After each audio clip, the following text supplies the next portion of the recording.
আসসালামু আলাইকুম সবাইকে। আশা করছি মহান সৃষ্টিকর্তার অশেষ রহমতে তোমরা সকলেই ভালো আছো। আমিও ভালো আছি। সো আজকে তোমাদের বাংলা যে ক্লাসটা, সেই বাংলা ক্লাসের লাস্ট ক্লাস এবং আরেকটা ক্লাস হবে তোমাদের সাথে, যেটা ঈদের পর ইনশাল্লাহ আমি ডেট দিয়ে নিয়ে নিব। সো আজকে টাইমটা একটু অড, হ্যাঁ। তো যারা যারা আসছো সকলকেই আহ, সকলকে মেহেদি হাসান বলছে ফার্স্ট কমেন্ট, ওকে। আচ্ছা, এখন তোমরা অনেকেই যে কাজটা করছো সেটা হচ্ছে তোমরা নামাজের সাথে ক্লাসে একটা কনফ্লিক্ট লাগাই দিচ্ছ। তোমরা বলছো যে ভাই 8টা 15-তে নামাজের সময় ছাড়লে এখানে ক্লাস কেমনে করবো, হ্যাঁ।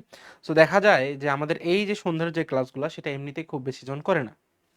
প্রথমত, যেহেতু খুব বেশি জন করে না, সেহেতু অ্যাটেন্ডেন্স নিয়ে একটা থেকেই যায়, হ্যাঁ। তাহলে এতজন যেহেতু ক্লাস নিয়ে কনসার্ন, তাহলে তোমরা ক্লাস কেন করছো না? দ্বিতীয় কথা হচ্ছে, সেটা হচ্ছে আজকে এত জ্যাম, রাস্তায় এত জ্যাম, আমার কি করতে হয়েছে, তোমার পানি দিয়ে ইফতার ভাঙাইতে হয়েছে। সো তারপর একটু আগে অফিসে আসলাম, অফিসে এসে নিচে এসে খাইলাম। তৃতীয়ত, আজকে আমার বাস আছে 10টা 40-এ, যার কারণে আমার ক্লাসটা এখন নিতে হচ্ছে। নাহলে আজকে যদি ক্লাসই না নিতাম, তাহলে আমি ধরো ঈদের পরে ইন্ডিয়াও যাইতে পারি কিছুদিনের জন্য, ঢাকাও আসতে পারি 2-1 দিনের জন্য। তো আমি যদি ঢাকা এসি তখন তোমাদের ক্লাসটা নিয়ে নিলাম। তা না হলে তোমাদের বিভিন্ন ধরনের আসলে সমস্যা দেখা দিচ্ছিল। সো এই সমস্যাগুলো বাঁচতেই আমি হচ্ছে আজকের এই টাইমটা বেছে নিয়েছি। এবং এমন না যে তোমাদের ক্লাসটা কি রেকর্ড থাকবে না, তোমাদের ক্লাসটা তো রেকর্ড থাকবে। তোমরা নামাজ পড়ো, তারাবি পড়ো, হ্যাঁ। নামাজ তো ফার্স্টে, তো তারাবি নামাজ পড়ার পরে তোমরা এখন আসে, তারপরে আমাদের ক্লাসটা একটু করে অ্যাটেনশন দাও। That's the solution for you. এখন তোমরা অনেকেই বলছো যে ভাই আমরা ক্লাস কেমনে করবো, ক্লাসের সময় হচ্ছে না, হ্যান ত্যান। সো এখন যেহেতু তোমাদের টাইম আছে, সো একটু অ্যাডজাস্ট করে নাও, হ্যাঁ। আর প্রত্যেক দিন তো এমন হয় না। যেহেতু একটু সমস্যা হয়েছে দেখি তো এমন হয়েছে, তাই না? এটা তো বুঝতে হবে। তা না তোমরা যেভাবে অ্যাটাক দেওয়া শুরু হচ্ছে করছো, আমার তো মনে হচ্ছিল যে আমি তোমাদের একদম খুব প্রাণের কোনো কিছু একটা তোমাদের কাছ থেকে নিয়ে নিছি, নিয়ে সেটাই হরণ করে দিছি। সো আই হোপ তোমরা একটু অবস্থাটা বোঝার চেষ্টা করবা আর আমাকে কোঅপারেট করতে সাহায্য করবে, ঠিক আছে? তাহলে সবকিছু যদি ক্লিয়ারলি শোনা যায়, বোঝা যায়, তাহলে আমাকে জানাও, আমরা ক্লাসটা তাহলে শুরু করে দিই।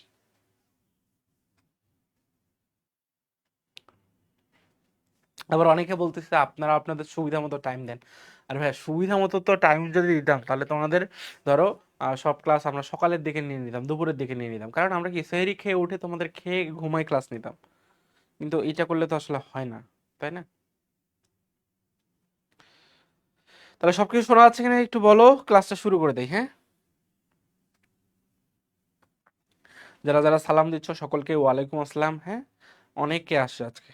আর যারা সালাম দিচ্ছ না, তাদেরকে আসসালামু আলাইকুম, আর সকলকে আসসালামু আলাইকুম ও শুভেচ্ছা।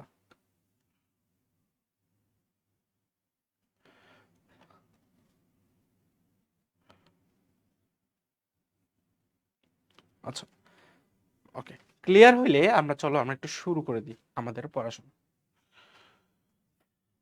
ওকে। বিসমিল্লাহির রহমানির রহিম, পরম করুণাময় অসীম দয়ালু আল্লাহ তাআলার নামে শুরু করছি। আচ্ছা, বি প্রকর্ষের নাম কি, হ্যাঁ?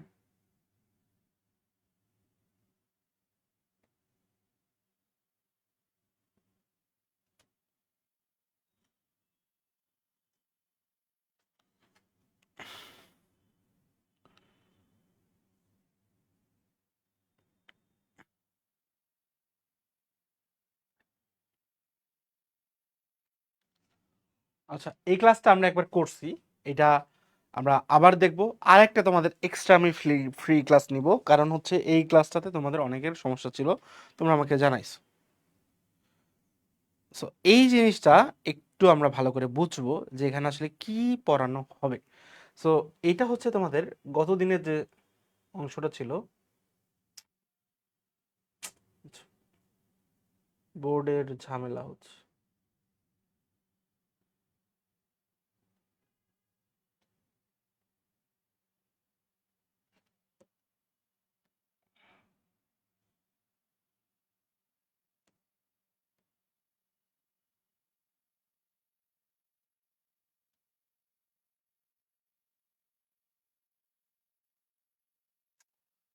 একটু ওয়েট করো, একটু দাঁড়াও,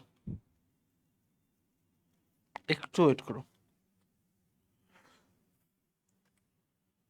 ফয়সাল,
ডিজে দেখাচ্ছে কেন?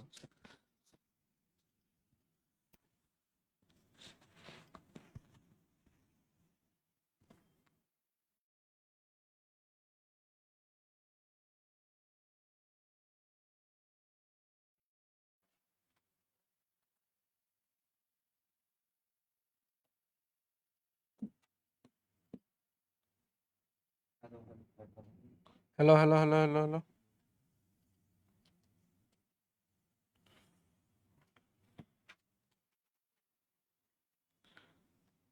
হ্যালো।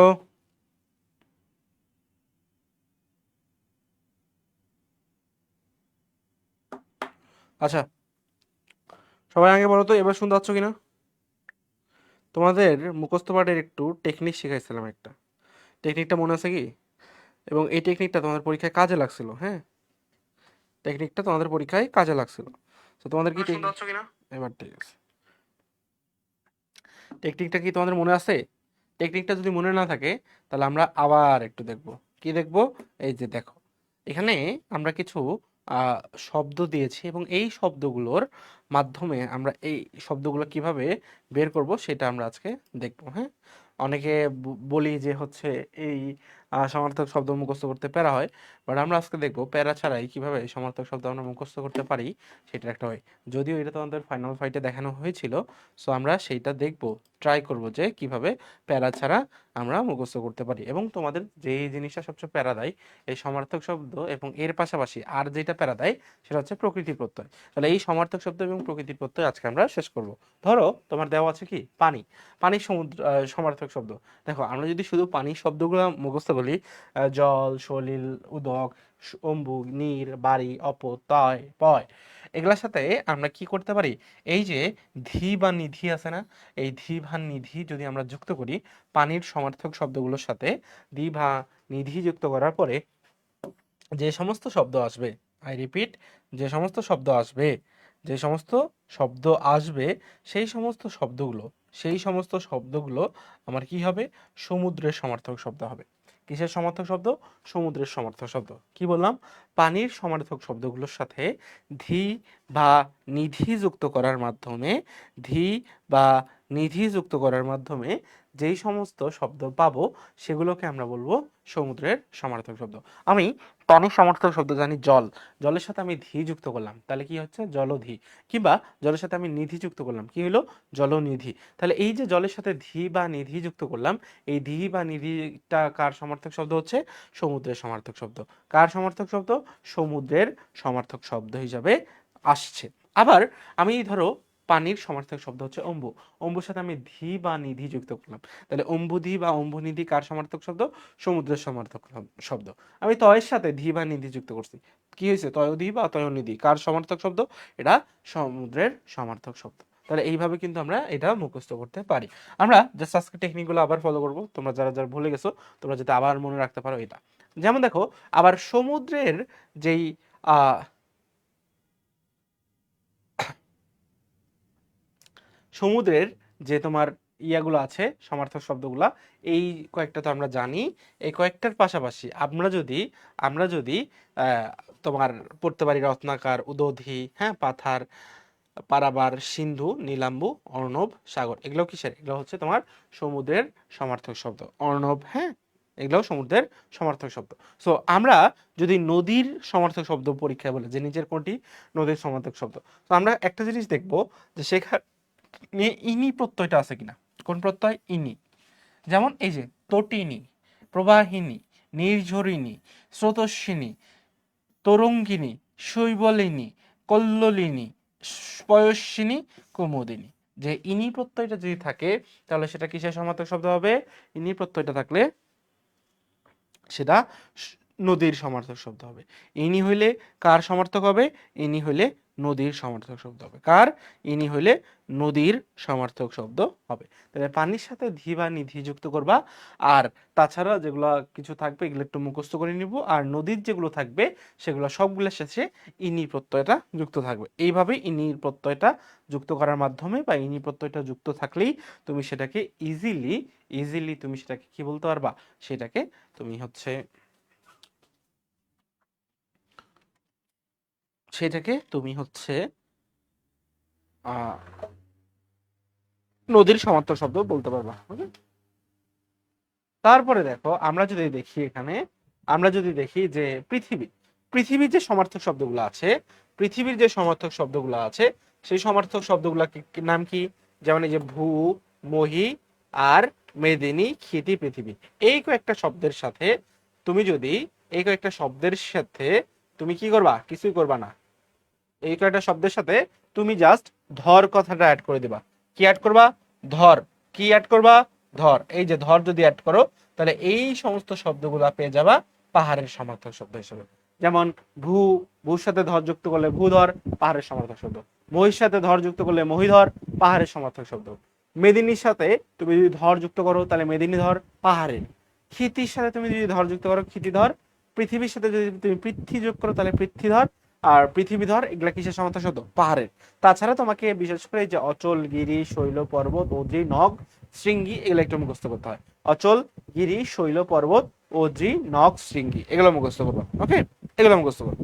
তারপরে আর পৃথিবীর সাথে এই যে অদিতি, বসুন্ধরা, ধরা, ধরণী, ধরিত্রী, অবনী, মর্ত এবং অখিল, এগুলা হইলে তোমার কিসের? আচ্ছা, এবার দেখো, যদি শেষে অংশু থাকে, কান্ত থাকে, নাদ থাকে, অংশু, কান্ত, নাদ আর কর, নিঃসন্দেহে সেগুলা কিসের? চাঁদের। যেমন এই যে সুধাকর, সীতাকর, হিমকর। হিম মানে কি? ঠান্ডা। শীত মানে কি? ঠান্ডা। সুধা মানে কি? সাদা। মানে যেগুলা আমার রাতে কি হয়, একটু ঠান্ডা ঠান্ডা ফিল হয়, একটু শীত শীত ফিল হয়, তাহলে সেগুলা কিসের? সেগুলা হচ্ছে তোমার চাঁদের। আর দেখো বিভাকর, প্রভাকর, দিবাকর। দিবাকর, প্রভাকর, এগুলা বলতে যেগুলো হচ্ছে দিনে আলো দেয়, ঔজ্জ্বল্য থাকে সেগুলা। তাহলে আলো দেয়, ঔজ্জ্বল্য থাকে, এগুলা কার বেলায়? সূর্যের বেলায় নাকি চন্দ্রের বেলায়? অবশ্যই সূর্যের বেলায়। তাহলে এটা হবে সূর্যের আর বাকিগুলো হবে চন্দ্রের। তাহলে এইগুলো দেওয়া আছে, কোনটা কিভাবে হচ্ছে এগুলো একটু দেখে নিবা। কি করবা? দেখে নিবা। এরপর দেখো কোকিল। কোকিলের হচ্ছে তোমার অন্য খালি দেখবে যে শেষে পুষ্ট আছে কিনা। পুষ্ট থাকলে সেগুলো হচ্ছে কোকিলের। আর যদি পরভৃত এখানে ত থাকে তাহলে কোকিল, আর খণ্ডত থাকলে সেটা কাক। আর পিক আর বায়স এগুলা তো পড়বাই। পাখি, ঘোড়া, এগুলা দেওয়া আছে সবগুলোই। এখন আমরা যে জিনিসটা নিয়ে আজকে আলোচনা করব, আজকে যেটা আলোচনার মূল লক্ষ্যবস্তু বা বিষয়বস্তু, সেইটা হচ্ছে আমরা আজকে প্রকৃতি প্রত্যয় নিয়ে আলোচনা করব। প্রকৃতি প্রত্যয়, যেটা বাংলা ব্যাকরণে আমাদের সবচেয়ে কঠিন টপিক বলে আমাদের কাছে বিবেচনায় থাকে। সো এই প্রকৃতি প্রত্যয়টা আলোচনা করার আগে তোমাদেরকে আমি কয়েকটা জিনিস শেখাবো, যে প্রকৃতি প্রত্যয় তুমি কিভাবে খুব সহজে আইডেন্টিফাই করতে পারবা। প্রকৃতি প্রত্যয় বুঝতে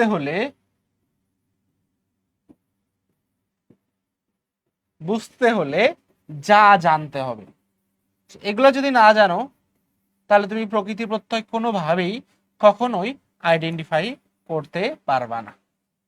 কি বলেছি? প্রকৃতি প্রত্যয় জানতে হলে বা বুঝতে হলে যেসব বিষয় তোমার জানা লাগবে, প্রথমত তোমাকে চিনতে হবে যে প্রকৃতি কাকে বলে, কত প্রকার, কি কি। প্রকৃতি কাকে বলে ও কি কি। প্রত্যয় কাকে বলে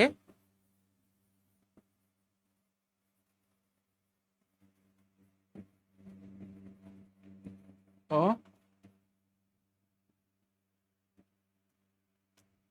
প্রকৃতি কাকে বলে ও কি কি, প্রত্যয় কাকে বলে ও কি কি। এরপরে যেটা আলোচনা করবা, প্রকৃতি কাকে বলে কি কি প্রত্যয়, এরপরে কোথায় ধাতু চিহ্ন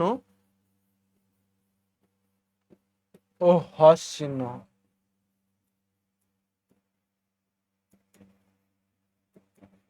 এই তিনটা প্রশ্নের উত্তর জানলেই তোমার মোটো তুমি প্রকৃতি প্রত্যয় ইজিলি জানতে পারবা। ভাইয়া বাংলা ক্লাস কি আরো নিবেন? না, বাংলা ক্লাস দেখি যদি সময় পাওয়া যায় বা আমি যদি ফ্রি থাকি তাহলে চেষ্টা করবো। হ্যাঁ, তাহলে চলো আমরা এই প্রশ্নটারই কয়েকটা ডুপ্লিকেট বানাই। 1 2 3। ওকে, প্রথমে যেটা হচ্ছে সেটা হচ্ছে প্রকৃতি কাকে বলে।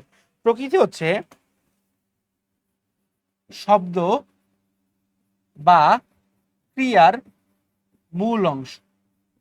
শব্দ বা ক্রিয়ার মূল যে অংশ সেটাকে আমরা প্রকৃতি বলি। সেটাকে কি বলি? প্রকৃতি। শব্দ বা ক্রিয়ার যে মূল অংশটা, শব্দ ও ক্রিয়ার যে মূল অংশটা সেটাকে আমরা প্রকৃতি বলি। যেমন তোমার প্রকৃতি হচ্ছে এই যে মেধাবী, হ্যাঁ মেধাবী, তাহলে এই মেধাবী শব্দটা কোথা থেকে আসছে?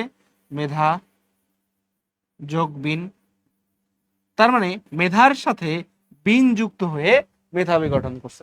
তার মানে এই শব্দের মূল অংশ কোনটা? এই শব্দের মূল অংশ হচ্ছে মেধা।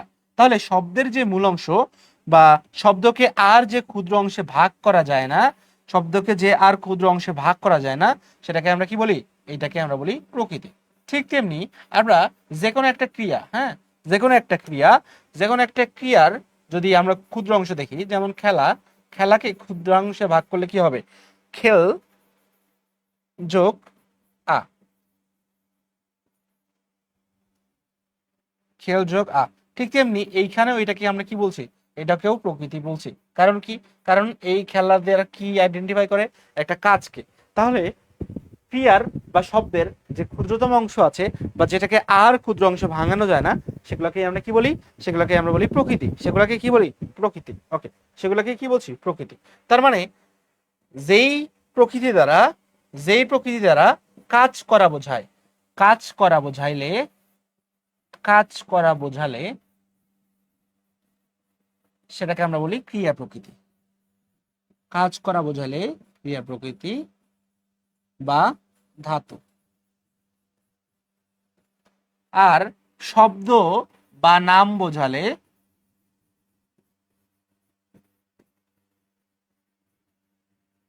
নাম বোঝালে সেটা হচ্ছে শব্দমূল। শব্দমূল।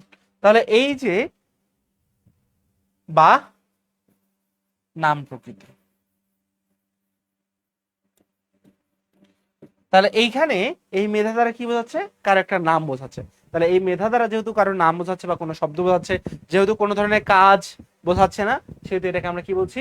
নাম বিভক্তি বা সরি নাম প্রকৃতি বা শব্দমূল। আর যেহেতু এটা দ্বারা কোনো একটা খেলার নাম বোঝাচ্ছে বা এটাকে আর কোনো ক্ষুদ্র ক্রিয়া দ্বারা ভাগ করা যায় না, এ কারণে এটাকে আমরা বলছি ক্রিয়া প্রকৃতি বা ধাতু। তাহলে যে ক্ষুদ্রতম অংশ দ্বারা কাজ করা বোঝাবে তাকে আমরা কি বলবো? ক্রিয়া প্রকৃতির ধাতু।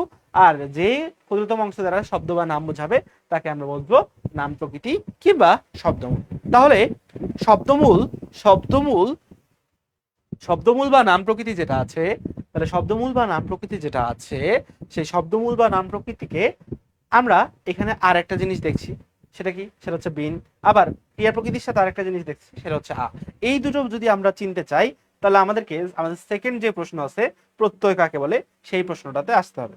প্রত্যয় কাকে বলে? প্রত্যয় হচ্ছে তোমার ক্রিয়া বা শব্দের পরে যে শব্দাংশ যুক্ত হয়, যে শব্দাংশ যুক্ত হয়ে শব্দ বা ক্রিয়াকে পূর্ণতা দেয়,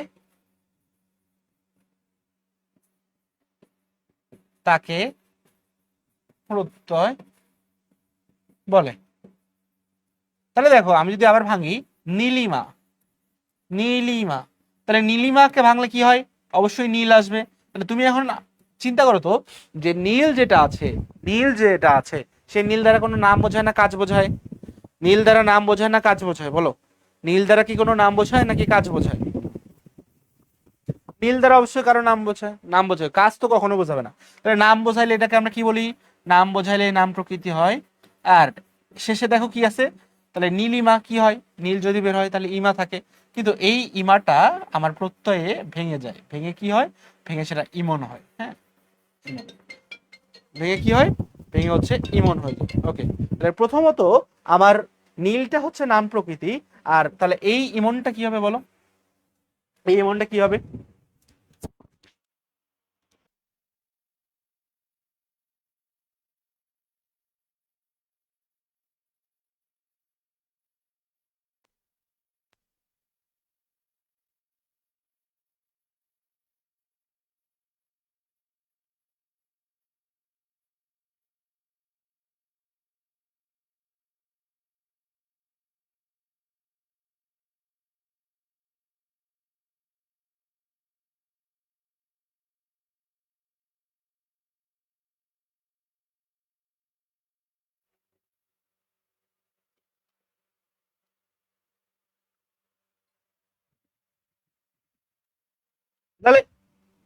এটা যেহেতু নাম বোঝাচ্ছে,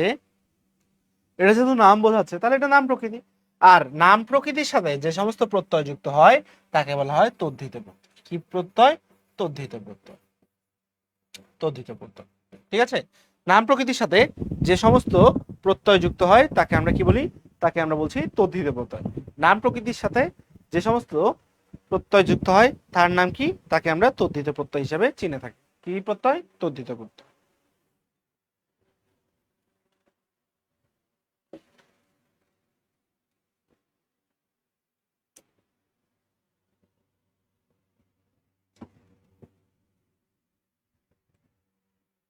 তাকে আমরা তদ্ধিত প্রত্যয় বলছি। হ্যাঁ, এখন দেখো আমি আরেকটা লিখলাম, সেটা হচ্ছে পড়ুয়া। পড়ুয়া, তাহলে এখানে কি আছে দেখো, ক্ষুদ্রতম অংশ বাংলায় আসবে পর, পরের সাথে কি আসবে? উয়া। তাহলে এই যে পরযোগ উয়া যেটা আছে, পরযোগ উয়া যেটা আছে, তাহলে এই পরযোগ উয়াতে, তাহলে এইটা কি? পর মানে কি? পরা মানে কি? পরা মানে কোন একটা কাজ। পরা মানে কি? কাজ। তাহলে কাজ হইলে সেটা হবে কি? সেটা হবে ক্রিয়া প্রকৃতি। কাজ হইলে কি হবে বলো? ক্রিয়া প্রকৃতি বা ধাতু। কাজ হইলে কি হয়? ক্রিয়া প্রকৃতি বা ধাতু হয়। তাহলে এই পর হচ্ছে কি হয়? পর হচ্ছে ক্রিয়া প্রকৃতি বা ধাতু হচ্ছে। তাহলে উয়াটা কি হবে? উয়াটা হবে অবশ্যই তোমার কৃত প্রত্যয়। মানে ক্রিয়া প্রকৃতির সাথে যা যুক্ত থাকে সেটাকে আমরা বলি কৃত প্রত্যয়, আর নাম প্রকৃতির সাথে যা যুক্ত থাকে সেটাকে বলি তদ্ধিত প্রত্যয়। ক্রিয়া প্রকৃতির সাথে যুক্ত থাকলে কৃত প্রত্যয়, নাম প্রকৃতির সাথে যুক্ত থাকলে তদ্ধিত প্রত্যয়। আবারও শোনো, ক্রিয়া প্রকৃতির সাথে যুক্ত হইলে কৃত প্রত্যয়, নাম প্রকৃতির সাথে যুক্ত হইলে তদ্ধিত প্রত্যয়। ক্রিয়া প্রকৃতির সাথে যুক্ত হলে কৃত প্রত্যয়, আর নাম প্রকৃতির সাথে যুক্ত হইলে তদ্ধিত প্রত্যয়। বুঝছো? তাহলে তোমরা এখন আমাকে বলবা, এই যে এটার নাম কি? নাম প্রকৃতি। এটার নাম কি? তদ্ধিত প্রত্যয়। এটার নাম কি? ক্রিয়া প্রকৃতি বা ধাতু। এটার নাম কি? কৃত প্রত্যয়। তাহলে এই জিনিসটার নাম কি? নীলিমাকে আমরা বলি হচ্ছে, যেটা তদ্ধিত প্রত্যয় থাকে সেটাকে আমরা বলি তদ্ধিতান্ত পদ। তদ্ধিতান্ত পদ। আর যেটাতে ক্রিয়া প্রকৃতি থাকে সেটাকে আমরা বলি হচ্ছে কৃদন্ত পদ। ঠিক আছে? তাহলে তদ্ধিত প্রত্যয় থাকলে তদ্ধিতান্ত পদ, কৃত প্রত্যয় থাকলে কৃদন্ত পদ। তাহলে যেটা দ্বারা ক্রিয়া বোঝায় বা ক্রিয়ার ক্ষুদ্রতম অংশ বোঝায় তাকে ক্রিয়া প্রকৃতি বা ধাতু বলে, আর উয়া যেটা যুক্ত হয় সেটাকে কৃত প্রত্যয় বলে। আর নীলিমার নীলটা হচ্ছে নাম প্রকৃতি, আর ইমনটা কি? তদ্ধিত প্রত্যয়। তাহলে বুঝছো? এই অংশগুলো চিনছো কিনা আমাকে বলো। যে নাম প্রকৃতি, তারপরে তোমার হচ্ছে আহ তদ্ধিত প্রত্যয়, কৃত প্রত্যয়, তদ্ধিতান্ত পদ, কৃদন্ত পদ, এটা চিনছো কিনা বলো। এগুলা যদি চিনে থাকো তাহলে পরবর্তীতে আমার হচ্ছে এই অংশগুলো পড়তে আরো ইজি মনে হবে, বা এই অংশগুলো পড়তে আরো আমার ইজি লাগবে।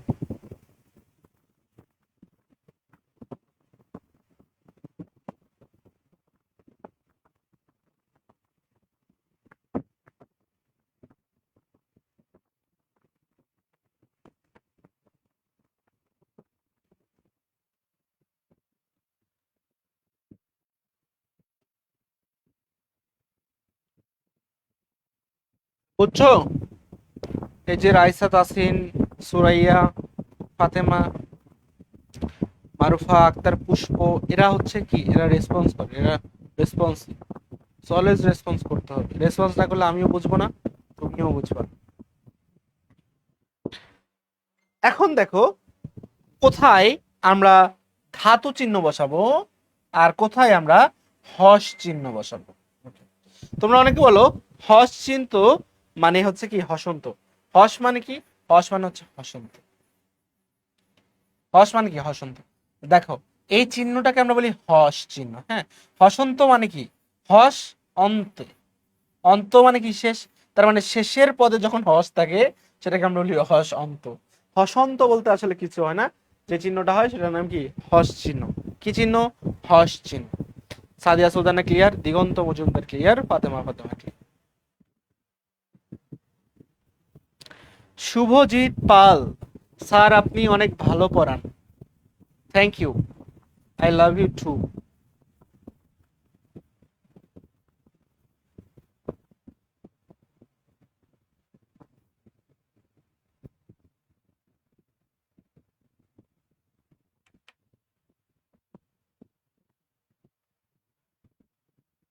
ওকে, আসো এখন।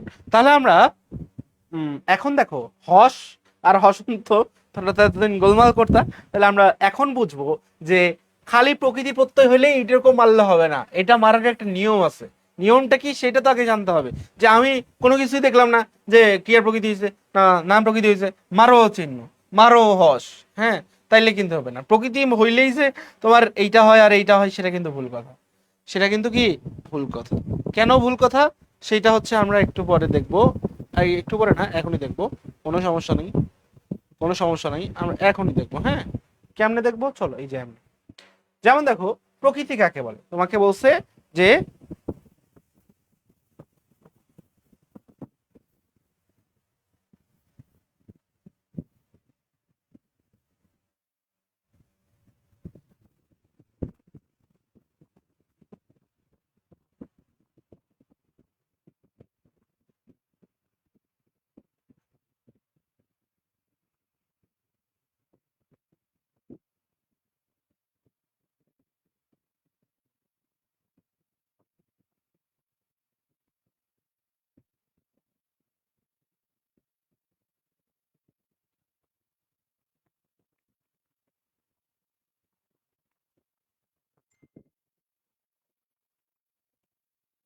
বলো বলো, এটা বলো যে তোমরা কি জানো কোথায় ধাতু চিহ্ন আর কোথায় হস চিহ্ন হয়? বলো, কোথায় ধাতু চিহ্ন আর কোথায় হস চিহ্ন হয়,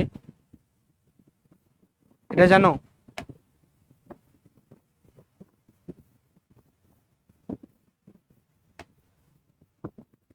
কোথায় ধাতু চিহ্ন আর কোথায় হস চিহ্ন হয় বোঝো?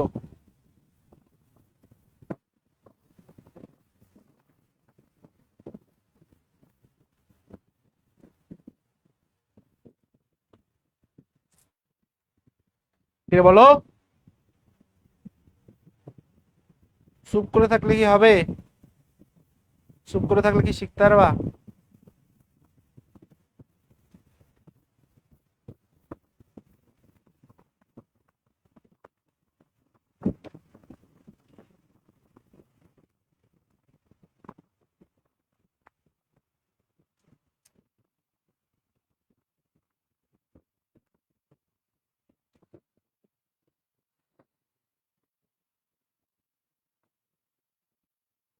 জানতে হবে, জানতে হবে, না জানলে তো হবে না। না জানলে কি হবে? বলো বলো বলো, আমি অপেক্ষা করতেছি তোমাদের, আমি অপেক্ষা করছি তোমাদের জন্য, আমি অপেক্ষা করছি, বলো।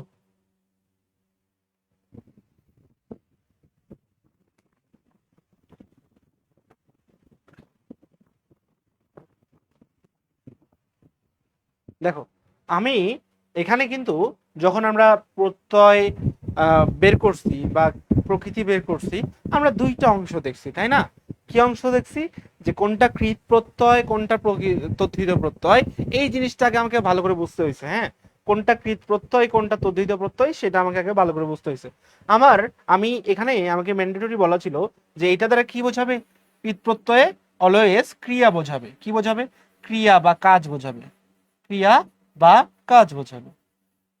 সো এই যে আমি আগে লক্ষ্য করব যে আমার যে অংশটা আছে সেটা ক্রিয়া বা কাজ বোঝাচ্ছে কিনা, ক্রিয়া বা কাজ বোঝাচ্ছে কিনা, ক্রিয়া বা কাজ বোঝাচ্ছে কিনা, ক্রিয়া বা কাজ বোঝাচ্ছে কিনা। যদি আমার ক্রিয়া বা কাজ বোঝায়, যদি আমার ক্রিয়া বা কাজ বোঝায়, কি বলছি আবার শোনো মনোযোগ দিয়ে, ক্রিয়া প্রকৃতি হয়, সহজ ভাষা কি, কাজ বোঝায়, কাজ বোঝায়, তাহলে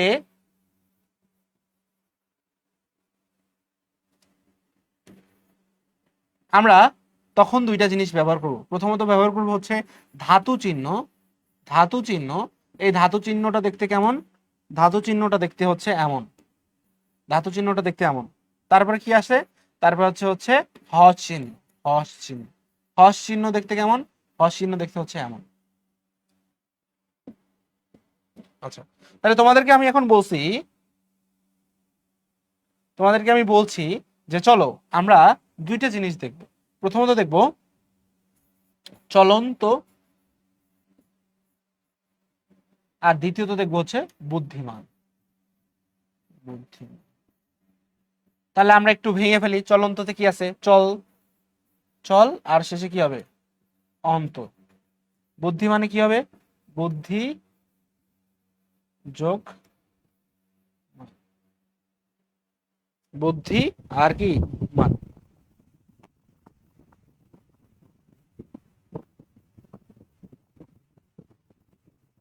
বুদ্ধি আর ওকে, এখন দেখো তাহলে চলন্ত আর বুদ্ধিমান, তার মানে চলটা কি, চল দ্বারা কি কাজ করা বোঝায়, বুদ্ধি দ্বারা কি কোনো কিছুর একটা নাম বোঝায়। হ্যাঁ, তাহলে ক্রিয়া বাদে অন্য যে কোনো পদ যদি এখানে থাকে তাহলে সেটা কি হয়, নাম প্রকৃতি। তাহলে এটা কি হয়, এটা হচ্ছে নাম প্রকৃতি বা শব্দমূল, নাম প্রকৃতি বা শব্দমূল, এটা হচ্ছে নাম প্রকৃতি বা শব্দমূল, কোনো ভেজাল নাই এখানে, এখানে কোনো ভেজাল নাই। তাহলে এটা কি হবে বলো, এটা হচ্ছে ক্রিয়ার প্রকৃতি, ক্রিয়া প্রকৃতি বা একটা কাজ বোঝাচ্ছে, কি বোঝাচ্ছে, কাজ বোঝাচ্ছে, আবার ক্রিয়া প্রকৃতি হয়। তাই ক্রিয়া প্রকৃতি বা কাজ বোঝাইলে আমরা প্রথমে কি দিব, ধাতু চিহ্ন। তাহলে দেখো এই যে যেহেতু এটা দ্বারা কাজ বোঝায়, সে কারণেই আমরা কি করব, সেই কারণেই আমরা এখানে ধাতু চিহ্ন দিব, কি দিব, ধাতু চিহ্ন, এই যে ধাতু চিহ্ন দিলাম, ধাতু চিহ্ন দিলাম। ধাতু চিহ্ন দেওয়ার পরে আমাকে দ্বিতীয়ত কি দিতে হবে, হস চিহ্ন। সো আমরা এখানে হস চিহ্ন দিয়ে দিলাম। তাহলে যদি শুধুমাত্র শুধুমাত্র শুধুমাত্র ক্রিয়া প্রকৃতি, শুধুমাত্র ক্রিয়া প্রকৃতি হয়, শুধুমাত্র ক্রিয়া প্রকৃতি হইলে আমাকে এটা ফলো করতে হবে, কি করতে হবে, ধাতু চিহ্ন দিতে হবে এবং হস চিহ্ন দিতে হবে। আর ক্রিয়া প্রকৃতি বলতে কি, যেটা দ্বারা আমার কাজ বোঝাবে। তাহলে এই চল দ্বারা কি বোঝাচ্ছে, কাজ বোঝাচ্ছে, তাহলে অবভিয়াসলি আমাকে এখানে ধাতু চিহ্ন দিতে হবে। এবং এই চল দ্বারা কি বোঝাচ্ছে, কাজ বোঝাচ্ছে, তাহলে অবভিয়াসলি ধাতু চিহ্ন দেওয়ার পর আমাকে হস চিহ্ন দিতে হবে। তাহলে তোমরা একটা জিনিস মনে রাখবা, যে ধাতু যদি হয় বা ক্রিয়া প্রকৃতি যদি হয়, তাহলেই শুধুমাত্র এই ধাতু চিহ্ন এবং হস চিহ্ন চলে আসে। আর যদি ধাতু বা তোমার হচ্ছে ক্রিয়া প্রকৃতি না হয়, সেক্ষেত্রে সেক্ষেত্রে আমার কোনো ধরনের চিহ্ন বসবে না, শুধুমাত্র শব্দটা বসবে, শুধুমাত্র শব্দটা বসবে। তাহলে তোমাকে যদি আমি এখন বলি যে তোমরা আমাকে বলো তো, যে ঘুমন্ত, ঘুমন্ত, হ্যাঁ, ঘুমন্ত দ্বারা কি বোঝায়, কাজের নাম, এই যে ঘুম কি একটা কাজ, তাহলে ঘুম যোগ অন্ত, তাহলে এই যে ঘুম একটা কি কাজের নাম, সেহেতু এখানে আমার কি ধাতু চিহ্ন বসবে, আবার তোমার হস চিহ্ন বসবে। কিন্তু আমি যদি তোমাকে বলি আহ বর্ধমান, আমি যদি তোমাকে বলি, ধরো আহ, কি বলছি, ধরো তোমাকে নীলিমা বল, হ্যাঁ, আবার নীলিমা, নীলিমা, তাহলে নীল কি কোনো কাজের নাম না, তাহলে নীল যোগ ইমার পরিবর্তে আমরা বসবে ইমন, তাহলে এই কোনো কাজ যেহেতু না, তাহলে এটা এমনই বসবে, এটা এমন। তাহলে কাজের নাম এবং শুধুমাত্র ক্রিয়া প্রকৃতি হলেই আমার এই হস চিহ্ন এবং কি ধাতু চিহ্ন বসবে, তাছাড়া বাকি সব ক্ষেত্রে আবার সাধারণভাবেই এই ফরম্যাটে বসবে। বুঝছো,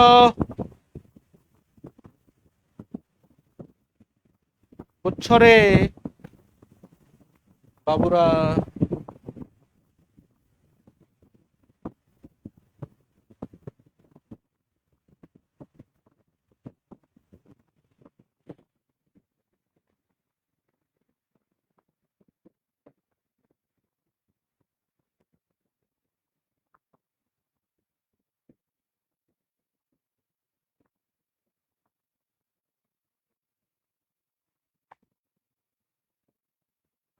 বুঝছো না, বোঝো না রে, আবার টেকনিক্যাল এরর দেখাচ্ছে কেন।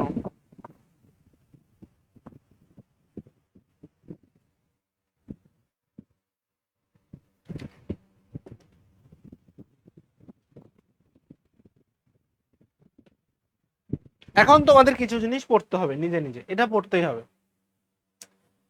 কোন ধাতুর অর্থ কেমন বা কোনটা দ্বারা কেমন হয়, যেমন বলা সংক্রান্ত যে কোনো ধাতু, বলা সংক্রান্ত,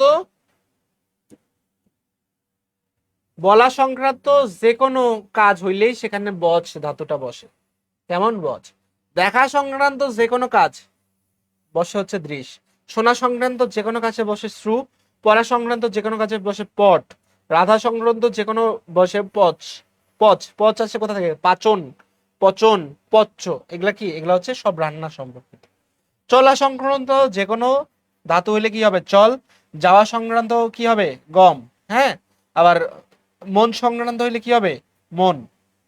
করা সংক্রান্ত হইলে ক্রি, আর ধরা সংক্রান্ত ঢ্রি, স্মৃতি সংক্রান্ত শ্রী, সৃষ্টি সংক্রান্ত হচ্ছে সৃজ, ভোগ সংক্রান্ত ভুজ, ভাগ করা হচ্ছে ভজ, জয় করা জি, ভয় পাওয়া ভি, পথ দেখানো নি, কেনা সংক্রান্ত ক্রি, মোচন করা মুচ, যুদ্ধ হচ্ছে যুদ্ধ, পূজা হচ্ছে পুজ, যুক্ত হচ্ছে জুজ।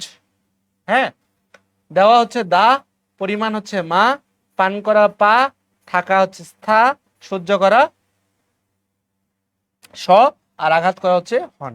এখন তোমার এখানে বলছে যে হচ্ছে ধরো একটা শব্দ বলছে যে ধরো এখানে একটা শব্দ বলছে, কি শব্দ বলছে হচ্ছে করণীয়। কি বলছে? শব্দটা বলছে হচ্ছে করণীয়, করণীয়। তাহলে এই করণীয়র তোমাকে বলছে প্রকৃতি প্রত্যয় বের করো। তাহলে আমরা জানি যে করণীয় মানে কি, কোনো কিছু করা। তাহলে করা সংক্রান্ত যে ধাতুটা আছে, করা সংক্রান্ত যে ধাতুটা আছে, করা সংক্রান্ত যে ধাতুটা আছে, সেই ধাতুটার নাম কি বলতো? আমরা জানি করা সংক্রান্ত যে কোনো ধাতু হইলে সেখানে হয় কি? ক্রি। করা সংক্রান্ত যে কোনো হইলে সেখানে কি হয়? ক্রি। তাহলে এখানে কি হবে বলতো? করণীয়ের এখানে কি হবে? ক্রি হবে, ক্রি। তাহলে ক্রি এখান থেকে কর, তাহলে করা বাদ দিলাম, তাহলে বাকি থাকে কি? নিয়।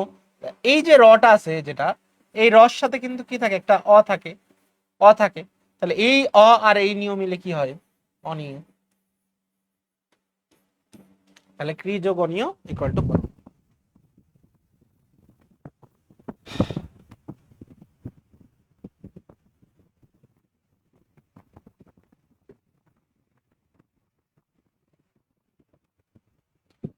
অনেক সুন্দরভাবেই বুঝলাম, বাট আগে একটু বুঝিয়াম নাই ভাইয়া। আপনার পড়া খুব সোজা লাগে। Thank you.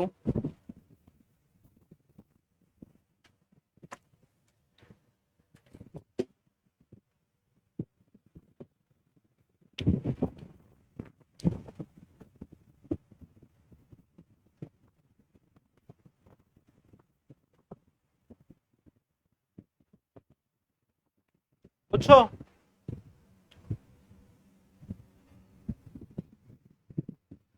বুঝছো? তাড়াতাড়ি বলো। বুঝলে আমরা বাকিগুলোতে চলে যাবো।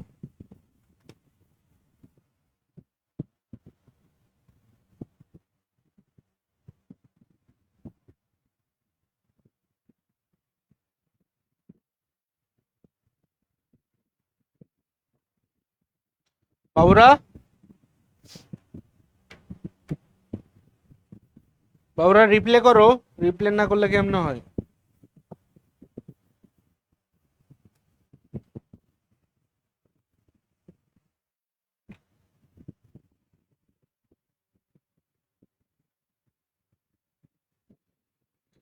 বাবুরা কথা বলো না কেন? আচ্ছা, যাই হোক, আমরা এখন আসো পরেরটাই। শব্দের শেষে আমার এখানে কিছু প্রকৃতির প্রত্যয় দেওয়া আছে, যেটা তোমাদের হচ্ছে কোনটা থাকলে পরিবর্তন হবে, কোনটা পরিবর্তন হবে না, সবকিছুই দেওয়া আছে, যাতে করে সব ইজিলি তোমরা বুঝতে পারো। হ্যাঁ, যেমন দেখো, এটা হচ্ছে কৃত প্রত্যয় যেগুলো আছে সেগুলো অপরিবর্তন, মানে যেগুলো কখনোই পরিবর্তন হয় না। যেমন শব্দের শেষে যদি অন্ত থাকে, তাহলে কৃত প্রত্যয় অন্ত দেখা যায়। যেমন আমরা চলন্ততে দেখি, দেখো চল, এটা আমরা জানি চল সংক্রান্ত যেহেতু, তাহলে চল বসছে, আর অন্ত যেহেতু শেষে আসে, পরিবর্তন হয় নাই। ডুবন্ত, এই যে দেখো এখানে অন্ত কখনো পরিবর্তন হয় না। উড়ন্ত, এই যে এখানে কি অন্ত কখনো পরিবর্তন হয় না। ঠিক আছে? তারপর এই যে দেখো, শেষে যদি না বা অনা থাকে, এই যে না বা অনা আছে, তাহলে খেলনা, তাহলে এই যে দেখো খেল যোগ অনা, তাহলে এগুলা কি কখনো পরিবর্তন হয় না। তাহলে যেই সমস্ত কৃত প্রত্যয় কখনোই পরিবর্তন হয় না, আমি সেগুলোর একটা চার্ট তোমাদের জন্য আমার পক্ষ থেকে গিফট হিসাবে দিয়ে দিলাম। হ্যাঁ, এটা গিফট হিসাবে দিয়ে দিলাম। ঈদ সালামি, এটা হচ্ছে তোমাদের ঈদ সালামি, যে তোমাদের যাতে কষ্ট করে কোনো কিছু না পড়তে হয়। ঈদ সালামি সেটা হচ্ছে যেগুলা অপরিবর্তনীয়, এগুলা হচ্ছে। আর এই কৃত প্রত্যয়গুলা পরিবর্তনীয়। যদি শব্দের শেষে অক থাকে, কি থাকে? অক, তাহলে সেটা কি হয়ে যায়? সেটা হয়ে যায় নক। যেমন দেখো কারক, কারক মানে কি? ওই করা সংক্রান্ত। তাহলে করা সংক্রান্ত হইলে কি বসে? ক্রি। আর শেষে যেহেতু অক আছে, আমরা জানি অক থাকলে সেখানে কি হয়? নক হয়, এই কারণে নক। দর্শক, যারা দেখে তাদের কি বলে? আর দেখা সংক্রান্ত কি হয়? দৃশ। এই কারণে এই যে এখানে বসে কি? দৃশ, এই যে দৃশ।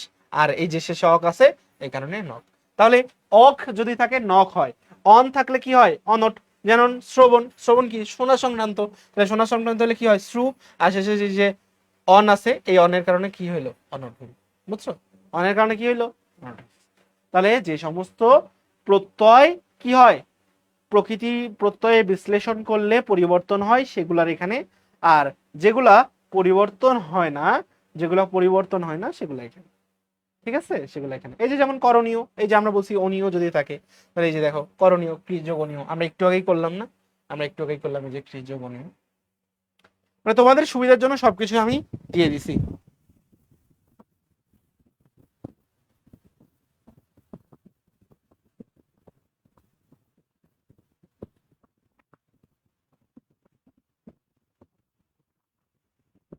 ঠিক আছে, এবার তো আর মনে হয় কৃত প্রত্যয় আর তোমাদের কাছে কঠিন লাগার কথা না।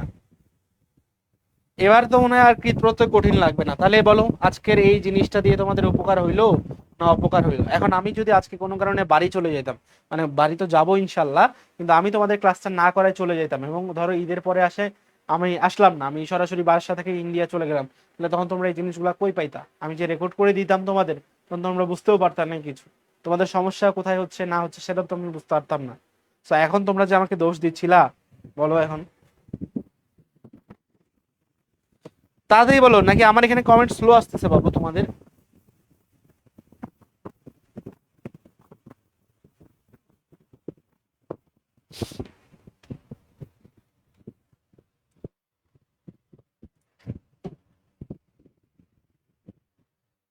তাহলে এখন তোমাদের যেই কাজটা করতে হবে, all you have to do, তোমাদেরকে এই অংশটা পড়তে হবে। ঠিক আছে, তাহলে আমরা কৃত প্রত্যয় দেখলাম।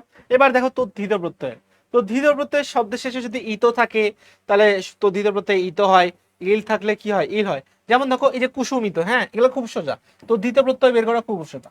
কুসুমিত, এখন শব্দের শেষে কি আছে ইত, তাহলে তুমি কিছুই করবে না, কুসুম আলাদা করে দিবা, ইতু আলাদা, ইতু আলাদা করে দিবা, শেষ। এই দেখো পুষ্পিত, এটা কোনো কঠিন হইলো? পুষ্পিত, তাহলে তুমি এখানে বুঝতেই পারতেছো যে এখানে মূল শব্দ কি পুষ্প, আর ইতো যদি শব্দের শেষে থাকে সেটা কখনো পরিবর্তন হয় না। ঠিক আছে, সেটা কখনো পরিবর্তন হয় না। কিন্তু দেখো এই যে তারপর দাতাল, তোমার তুমি বলো তো দাতালে এখানে মূল শব্দ কি হইতে পারে? দাঁত, যার দাঁত আছে তাকে দাঁত দাতাল বলি। তাহলে দাঁত আর এই শব্দের শেষে যদি আল থাকে সেটাও পরিবর্তন হয় না, তাহলে এই যে আল, তাহলে কি হলো দাতাল। এটা খুব ইজি, এগুলো খুব ইজি, এগুলো খুব ইজি। এরপরে দেখো আমরা পরিবর্তনীয় গুলা দেখি। হ্যাঁ, আমরা পরিবর্তনীয় গুলা দেখি, এগুলা তো সব অপরিবর্তনীয় গুলা। আমরা এরপরে পরিবর্তনীয় গুলা দেখবো। এই দেখো আমরা একটু আগে করছিলাম না, মান থাকলে কি হয়, তাদেরকে পড়াইছিলাম ওই ইমা থাকলে কি হয়, দেখো এই যে পড়াইছিলাম ইমা থাকলে, ইমা থাকলে আমরা এই যে ইমন পড়ছিলাম, কি পড়ছিলাম ইমা থাকলে ইমন পড়ছিলাম, ইমা থাকলে কি পড়ছিলাম ইমন। তাহলে এই যে ইমা থাকলে যে ইমন হয়, ইমা থাকলে যে ইমন হয়,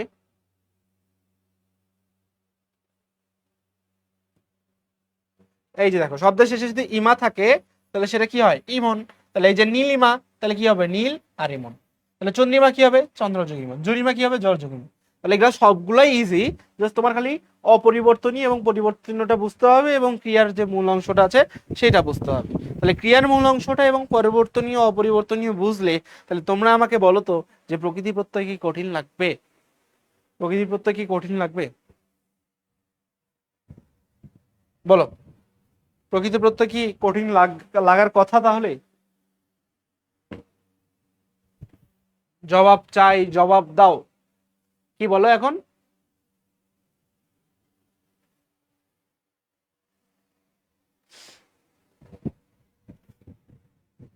তাড়াতাড়ি বলো রে।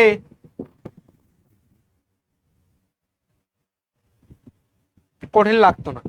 তাহলে দেখো আমরা এখন যাই, আর এই প্রত্যয়গুলা কি প্রত্যয়? এগুলো হচ্ছে বিদেশি তদ্ধিত প্রত্যয়, এগুলো মুখস্থ করতে হবে। যেমন এই যে ওয়ালা, ওয়ান, আনা, শাহ, গড়, দার, বাজ, বাজি, বন্দি, সই, পনা, এগুলা কি? এগুলা হচ্ছে তোমার আহ বিদেশি প্রত্যয়। তাহলে বিদেশিগুলা দেশিগুলা সবগুলাই পড়বা।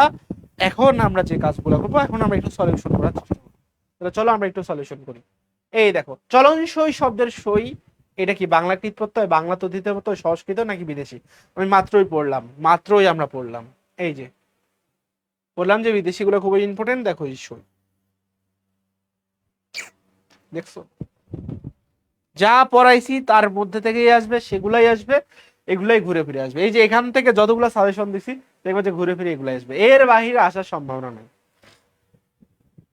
এর বাইরে কি, এর বাইরে কখনোই কোনোভাবেই আসার সম্ভাবনা নাই। পরীক্ষায় আসলে কি পারবো, এই যে তুমি প্রমাণ দেখো চলন সই শব্দের সই এটা কোন প্রত্যয়, তাহলে আমি তোমাকে পড়াইছি, এখন তুমি যদি না পড়ো বিদেশি সই, তুমি যদি না পড়ো তাইলে তো আমার আর করার কিছু নাই। All you have to do is নিজেকে পড়তে হবে। কি বলেছি? All you have to do is নিজেকে পড়তে হবে। নিজে যদি না পড়ো তাহলে তো হবে না।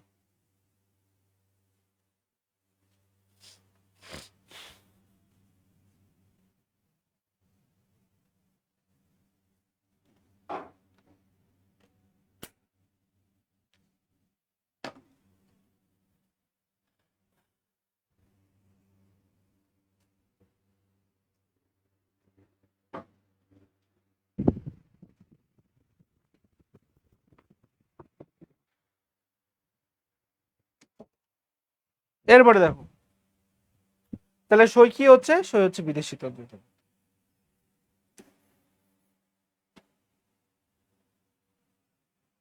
রুড়ি এর প্রকৃতি প্রত্যয় কোনটি?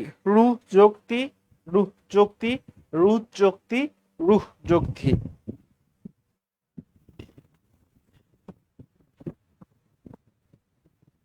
রুড়ি এর প্রকৃতি প্রত্যয় কি? দেখো, আমরা জানি রুড়ি সংক্রান্ত যা কিছু আছে সবগুলা রুহ দিয়ে হয়, তাহলে এটা কি হবে? রুহ। আর যেখানে লয় শূন্য থাকে, এটার জন্য তোমাকে আমার এই অংশটা পড়তে হবে।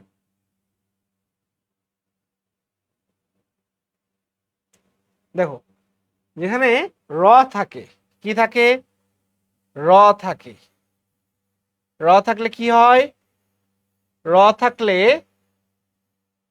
সেটা ততে রূপান্তর হয়। কিসে? ততে রূপান্তর হয়। এটা হচ্ছে গুণ বৃদ্ধি সম্প্রসারণ। এটা একটু কঠিন, এটা যদি তোমাদেরকে আগে কখনো কেউ না পড়ায় তাহলে এগুলো তোমরা বুঝবা না। এই জিনিস খুবই সোজা, প্রকৃতির প্রত্যয় খুবই সোজা। Just all you have to do, তোমাকে নিজেকে পড়তে হইতো এবং আগে পড়াইতে হইতো। ওইটা কেমনে হয়েছে সেটার ব্যাখ্যা এখন আমি দিচ্ছি। র, দয় শূন্য র, এগুলো যদি থাকে সেটা কিসের রূপান্তর হয়? সেগুলো রতে রূপান্তর হয়। আর এই র সবসময় কিসে যায়? র সবসময় ততে রূপান্তর হয়। তাহলে এখানে দেখো কি আছে, ডয় শূন্য র, ঢয় শূন্য র আছে। তাহলে এই ডয় শূন্য র আগে কিসে রূপান্তর হবে? রতে রূপান্তর হবে। সেই র কাতে রূপান্তর হবে? ততে রূপান্তর হবে। কাতে? ততে। তাহলে এখানে রু আছে, এই যে এখানে রসু আছে, এটা তো পরিবর্তন হবে না। আর শেষে কি আছে? ঢয় শূন্য। তাহলে তুমি এখন দেখো এই এটার সাথে কি আছে? রস্য ইকার, ইকার আছে। তাহলে এই ইকারটা এখন তয়ের সাথে দিলে কি হয়? তি হয়ে যায়। কি হয়ে যায়? তি হয়ে যায়। তাহলে রু যোগ কি হবে? তি হবে। কিভাবে তি হইলো বুঝছো? কিভাবে তি হবে বুঝছো? তোমাদের বড় ভাইয়া অভিজিৎ সেন অভিজিৎ সাহা চলে আসছে। সেও ঢাকা ইউনিভার্সিটির আমাদের এসসিবির সম্মানিত জিওগ্রাফি ইনস্ট্রাক্টর। বুঝছো? এগুলো আগে পড়াইতে হইতো। এবং প্রত্যয় ও বিভক্তিহীন নামপদকে কি বলে?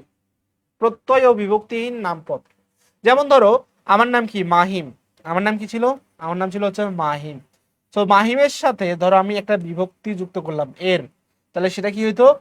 মাহিমের। মাহিমের, হ্যাঁ। তাহলে এখন এই মাহিমটার সাথে কি কোনো প্রত্যয় আছে?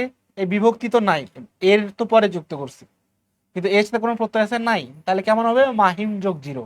এই মাহিম যোগ জিরো যেটা, অর্থাৎ বিভক্তিহীন প্রত্যয় এবং বিভক্তিহীন যে ইয়ে আছে তোমার প্রকৃতিটা আছে, সেটা সেটা হয় প্রাতিপদিক। সেটাকে প্রাতিপদিক বলে। অনেকে তোমাদের দেখবা অনেকে পড়ায় প্রাতিপাদিক। প্রাতিপাদিক বলে কিছু নাই, প্রাতিপাদিক বলে কিছু হয় না। যেটা হয় সেটার নাম হচ্ছে প্রাতিপদিক। কি নাম? প্রাতিপদিক। তাহলে তোমার কোনো ভাইয়া যদি তোমাকে এইটা না পড়ায়, তাহলে আমি এখন সেইটার উত্তর কি দিতে পারবো বলো? আমি এখন সেটা তোমাদেরকে কেমনে বলবো যে এই রূহ মানে এই ডয় শূন্য র কেন ততে রূপান্তর হয়েছে, বা কেন এখানে তয়সী হয়েছে, এটা যদি তোমাকে মূল ক্লাসে না পড়ানো হয়, বা তোমরা যদি আগে না পড়ো, সেটা তো আমার এখন মানে ব্যর্থতা না, ব্যর্থতা হচ্ছে তুমি এই জিনিসটা পড়ো নাই। তোমাকে যখন এগুলা পড়ানো হয়, তোমাকে এগুলা আগে বলা হয় যে এগুলা খুব কঠিন, এগুলা পারবাই নাই, কিন্তু বিশ্বাস করো কোনো টপিকই কঠিন না, সব টপিকই সহজ, কিন্তু তোমাকে বেশি বেশি প্র্যাকটিস করতে হবে। এগুলা তো নিয়মের মধ্যে রে ভাইয়া। র ডয় শূন্য র ঢ থাকলে সেটা আমরা গুণ বৃদ্ধি সম্প্রসারণের নিয়ম অনুযায়ী তয়ের শীতে রূপান্তর হয়, তাহলে তয় রূপান্তর হয়, তাহলে তার আগে একটা রস্বইকার আছে, তাহলে এটা তি হয়ে যাবে। তাহলে দেখো এখানে ডয় শূন্য র আছে, মানে আমি কনফিউজ তি হবে না ধি হবে, তাইলে তো হবে না। বুঝছো বাবুরা? এখন নেক্সটে চাই, বাংলা ভাষায় ত যে ধরনের ব্যাকরণিক উপাদান, আমরা দেখো ত কোথায় বসে? শব্দের পরে বসে। তাহলে শব্দের পরে দুইটা জিনিস বসে, একটা কি বসে? বিভক্তি বসে, অনুসর্গ বসে, প্রত্যয় বসে। কি কি বসে? প্রত্যয় বসে, অনুসর্গ বসে, বিভক্তি বসে। বিভক্তি কয় প্রকার? দুই প্রকার, নাম বিভক্তি, ক্রিয়া বিভক্তি। নাম বিভক্তি গুলা কেমন আমরা দেখছি, অ এ শূন্য, র এর, দ্বারা দিয়া, কর্তৃক, হইতে, থেকেছে, তারপরে এ অতে, কে রে, এগুলা কি? এগুলা হচ্ছে তোমার বিভক্তি, তার মানে এগুলা হবে না। অনুসর্গ গুলা কেমন আমরা দেখেছি, দ্বারা দিয়া, কর্তৃক, মানে বিভক্তি গুলাই কিছুটা অনুসর্গের মতো, তার মানে এটাও হবে না। ত, তা, নি, এগুলো কি হয়? এগুলো হচ্ছে শব্দের পরে বসে, তার মানে এগুলো কি? এগুলো হচ্ছে প্রত্যয়। কি হচ্ছে? প্রত্যয়। প্রত্যয় ঘটিত অশুদ্ধ শব্দের দৃষ্টান্ত হলো কোনটা? যেমন দেখো এই যে প্রতিদ্বন্দ্বিতা, এটা হচ্ছে আমরা শুদ্ধ অশুদ্ধতে পড়ছি। মনে রাখবা, কখনো যদি তা বা ত প্রত্যয় যুক্ত হয়, তা বা ত প্রত্যয় যুক্ত হয়, তাহলে বিশেষ্যের যে অংশে বিশেষ্যের যে অংশে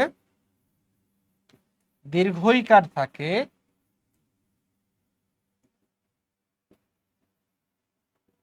সেটা হ্রস্ব ইকার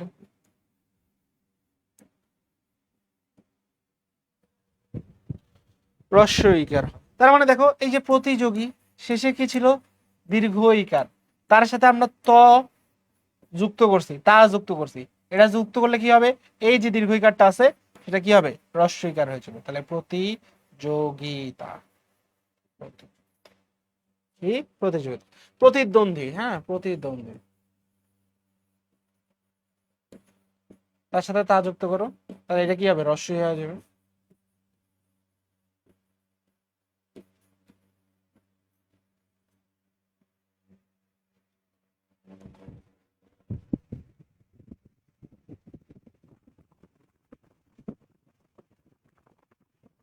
বুঝতে পারছো? তাহলে এখানে প্রত্যয় গঠিত অশুদ্ধ কোনটা? অশুদ্ধ হচ্ছে সে। বাক্য এর প্রকৃত বাক্য তাহলে কি? যেটা আমরা বলা বাক্য, যা আমরা মুখ দিয়ে বলি তাই বাক্য। তাহলে বলা সংক্রান্ত যেটা আছে, দেখো বলা সংক্রান্ত যেটা আছে সেটা কি হয়? বলা সংক্রান্ত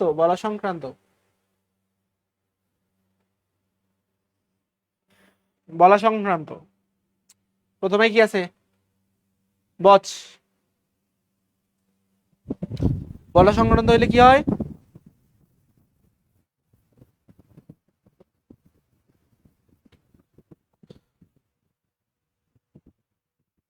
বলা সংক্রান্ত হইলে কি হয়? বচ। কি হয়? বচ। লাগাও বচ। বলা সংক্রান্ত হইলে হয় বচ। আর শেষে কি আছে? জফলা। কি হবে? বলো, এখন কি কঠিন লাগছে?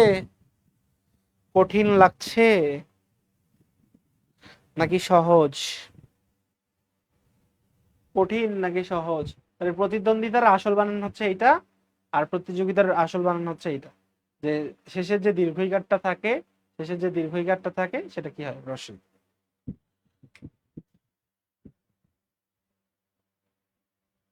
কোনটি প্রত্যয়ন্ত শব্দ? হ্যাঁ, দেখো, লামা, লা যোগ মা, এটা কি হয়? ভুল। জামা, যা যোগ মা, এটাও কি ভুল। গামা, গা যোগ মা, এটাও কি হয়? এটা হয় ভুল। হেমা, হেমা দেখো যে হিম, হিম যোগ আ, হিমা। তার মানে এটা শুদ্ধ। বার্ষিক, তাহলে বার্ষিকের, বার্ষিক কি রিলেটেড? বছর রিলেটেড, তাহলে বছর রিলেটেড সেটা কি হয়? বর্ষ যোগ ইক, বা তুমি ইকের বদলে ইককে অনেক সময় কি বলে? স্নিক, তাহলে তুমি স্নিকেও করতে পারলে। তাহলে এটা কি? এটা হচ্ছে প্রত্যয় যোগে করতে। কি যোগে? প্রত্যয় যোগে।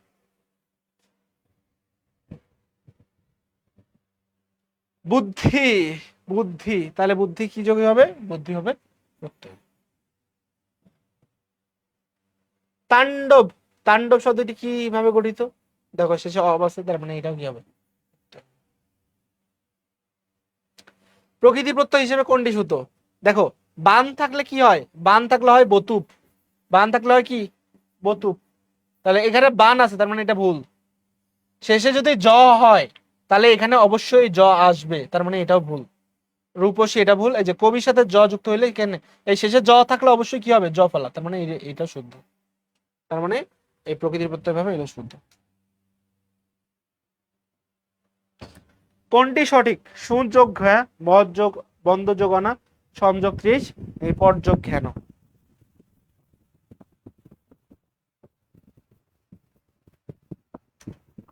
আমরা জানি শব্দের শেষে যদি অনা থাকে, কি থাকে? অনা, সেটা কখনোই পরিবর্তন হয় না। তাহলে অনা থাকলে পরিবর্তন যেহেতু হবে না, কাজেই বন্ধ যোগ অনা, বন্দনা। হ্যাঁ, বন্ধ যোগ অনা। এরপর দেখো, আভাসিত, তার মানে তুমি ইজিলি বুঝতে পারতো শব্দের শেষে যদি ইতো আছে তাহলে ইতোটা এই সাইডে যাবে, আর এখানে কি আসবে? আভাস। আর আমরা জানি যেগুলো ইজিলি পরিবর্তন হয় না, তার মানে ইতো কি পরিবর্তন হয়? বলো, ইতো কি পরিবর্তন হয় ভাইয়ারা? ইতো কি পরিবর্তন হয়?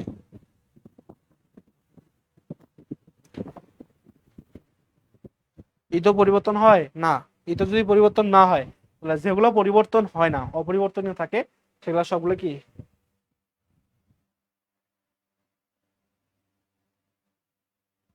সংস্কৃত কৃত। Sorry sorry, mistake. এটা কি দেখো তো, আভাসটা কি? তদ্ধিত প্রত্যয় না কৃত প্রত্যয়?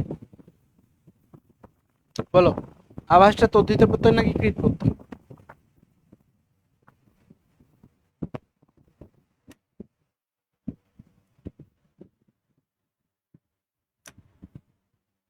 অবশ্যই সংস্কৃত।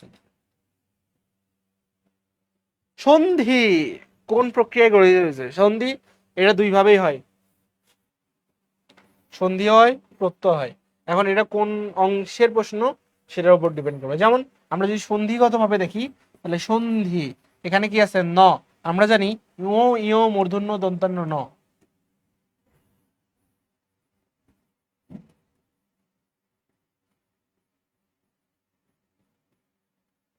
এগুলো থাকলে কি হয়? তাহলে এখানে অবশ্যই কি হবে? ম।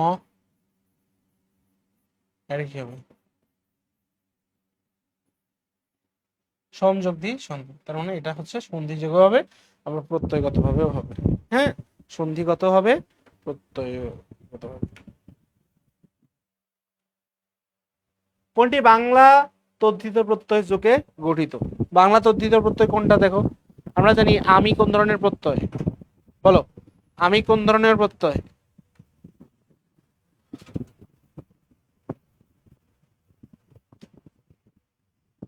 বলো, আমি কোন ধরনের প্রত্যয়?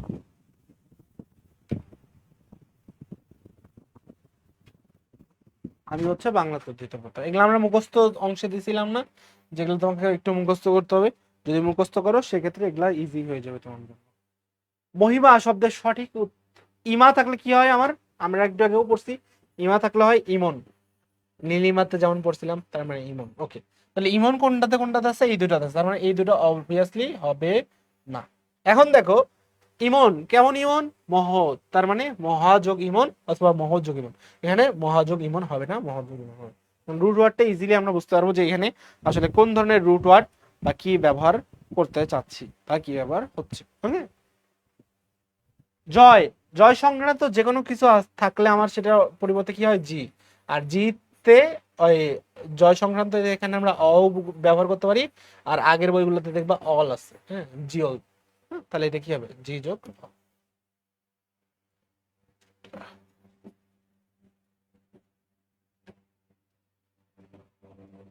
18 নম্বর, প্রত্যয় যোগে গঠিত শব্দ কোনটা?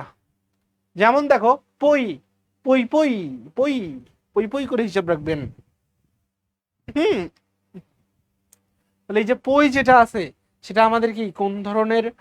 বলতো পইটা কোন ধরনের? পই হচ্ছে আমার কি প্রত্যয়? এটা এটা হচ্ছে আসলে কোনো ইয়াই না, কারণ না, কারণ হচ্ছে আমার পই যেটা আছে সেটা কোনো প্রত্যয়ের মধ্যে পড়ে না। চই যেটা আছে, চইটাও কি কোনো প্রত্যয়ের মধ্যে পড়ে? পড়ে না। টই যেটা আছে সেটাও কি কোনো প্রত্যয়ের মধ্যে পড়ে না? পড়ে না। কিন্তু আমার সই যেটা আছে, এই সইটা কি? এই সইটা হচ্ছে আমার বিদেশি তদ্ধিত প্রত্যয়, তার মানে এটা হচ্ছে আমার সঠিক। নিপাতনের সিদ্ধ, নিপাতনের সিদ্ধ যেগুলো আছে, নিপাতনের সিদ্ধগুলো তোমাদেরকে একটু মুখস্থ করতে হবে। এটার আমি একটু তোমাদের লিস্ট দিয়ে দিব আর একটা এক্সট্রা, মানে পরের ক্লাসে, যে নিপাতনের সিদ্ধ আসলে কোনগুলা, যেগুলার কোনো পরিবর্তন হয় না, সেটা হচ্ছে এই যে সেগুলো। ঠিক আছে, লাস্ট জমানো শব্দটির প্রকৃতির প্রত্যয় হবে কি? জম যোগানো, জমান যোগানো, জমা যোগানো, নাকি কোনোটি? বলো। দেখো এখানে আপাত দৃষ্টিতে কি হবে? কোনোটি নয়।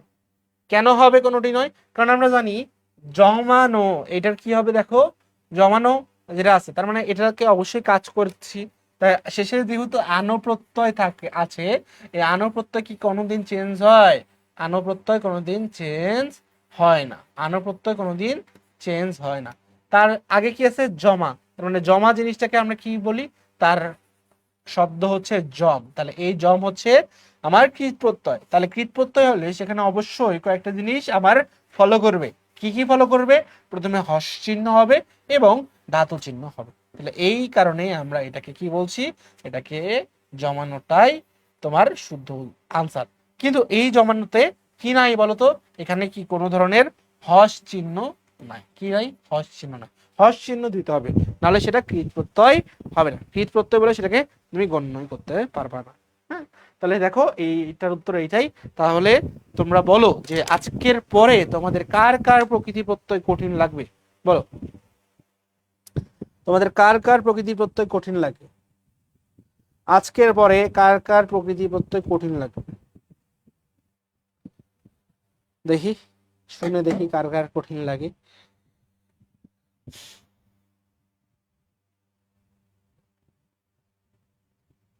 ধাতু চিহ্ন নেই, বলো কার কার কঠিন লাগবে?